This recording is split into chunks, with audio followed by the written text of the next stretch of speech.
আমার অনেক ঝামেলা হয়েছে ভাই, শুধুমাত্র এই জামাতের পক্ষে কথা বলা কিংবা জামাতের মতো করে কথা বলার কারণে।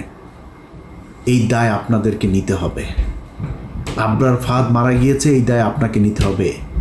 আপনি ইসলাম নিয়ে রাজনীতি করেন, এই জন্য আপনার নামে যাদেরকে ফজরের নামাজ পড়তে যাওয়ার কারণে জঙ্গি বানিয়ে শিবির ট্যাগ দিয়ে তারপরে ফাঁসি দেওয়া হয়েছে, ক্রসফায়ার দেওয়া হয়েছে, যাদের স্ত্রীদেরকে ধর্ষণ করা হয়েছে, এর সব দায় জামাত ইসলামকে নিতে হবে। এই জন্য আপনার দায় অনেক বেশি বিএনপির চাইতে। বিএনপি তো ভাই খালি খালেদা জিয়া, তারেক রহমান, জিয়া পরিবার বাদ দিলে বিএনপির 90% মানুষের সাথে আওয়ামী লীগের কোনো পার্থক্য নাই। আপনি যদি নাকি এই ভারতের ইস্যুটার সামনে নিয়ে এসে যদি বলেন, ভাই বিএনপির বহু মানুষ আছে। এই যে সালাউদ্দিন দেখেন না, সালাউদ্দিন ইন্ডিয়াতে ধরে নিয়ে গিয়েছিল, আমরা জানি, ধরে নিয়ে যে তাকে গুম করেছিল। ওই গুম হয় নাই, ওই বাংলাদেশের মানুষের গুম করছিল। ইন্ডিয়াতে বসে সে আমাদের সাথে ফোনে কথা বলে, আমার সাথে অনেকবার কথা হয়েছে। ইন্ডিয়াতে বসে থেকে কথা বলে আমার সাথে, অনেক ইনস্ট্রাকশন দিত, ভাই এরকম করো, এরকম এই সেই। আমি খুব অবাক হইতাম যে ইন্ডিয়াতে বসে সে কথা বলে, তারে কিছু বলে না।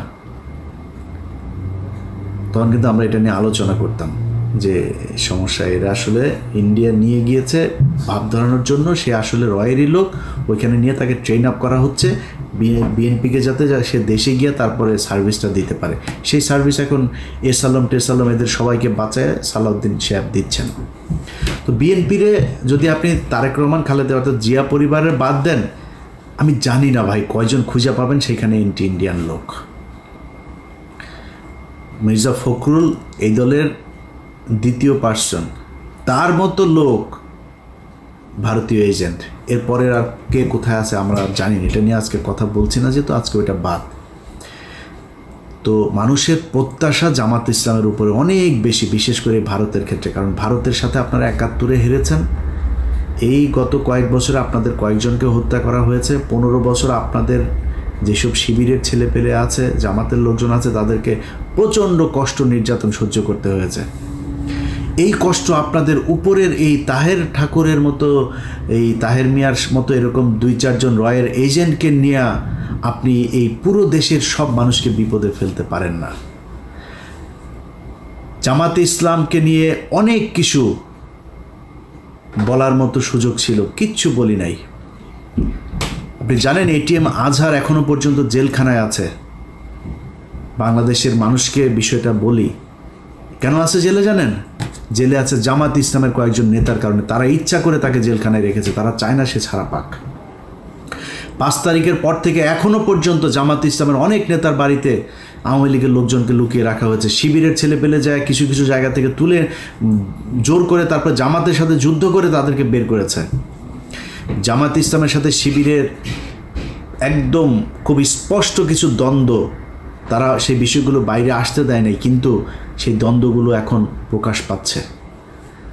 জামাত ইসলাম, ইসলামী ছাত্র শিবির থেকে শুরু করে যারা এই দলের সমর্থক কর্মী, যারা যেখানে আছেন, আপনারা যদি মনে করেন ভাই সন্তোষ শর্মার মতো লোককে এরকম একটা জায়গায় জায়গা দিয়ে জামায়াত ইসলাম ভালো কাজ করেছে এবং আপনারা সেটাকে সমর্থন দেবেন, আমার কোনো সমস্যা নাই। কিন্তু আজকের পর থেকে জামায়াতে ইসলামকে কোনো জায়গায় কোনোভাবে ছাড় দিয়ে ইলিয়াস হোসাইন কথা বলবে না।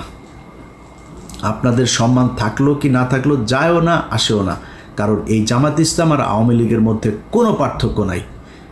ওরা ভারতীয় চর, তোমরা পাকিস্তানি চর। আমরা পাকিস্তানের সাথে প্রচণ্ড ভালো সম্পর্ক রাখতে চাই, কিন্তু তুমি পাকিস্তানের হয়ে এই দেশের বিরুদ্ধে, মানুষের বিরুদ্ধে যুদ্ধ করে তারপরে এই দেশে এসে রাজনীতি করবা, রাজনীতি করতে এসে যখন যার দিকে মনে চায় তার পক্ষ হয়ে কাজ করবা, আর তোমারে আমরা কোলে তুলা তুলা নাচবো, এটা মনে করার কোনো কারণ নাই। এই কারণেই আজকের ভিডিওতে সবশেষ যেটা বলতে চাই, তোমাদের এই গত 15 বছরে তোমার দলের ভেতরে যত মানুষজন নির্যাতন সহ্য করেছে তাদের কাছে পারমিশন নিয়ে তারপরে সন্তোষ শর্মাকে কালকে স্টেজে উঠিয়েছিল কিনা, এটার পরিষ্কার জবাব তোমাদের Facebook, website, television, press release এসবের মাধ্যমে আমরা জানতে চাই। আল্লাহ হাফেজ।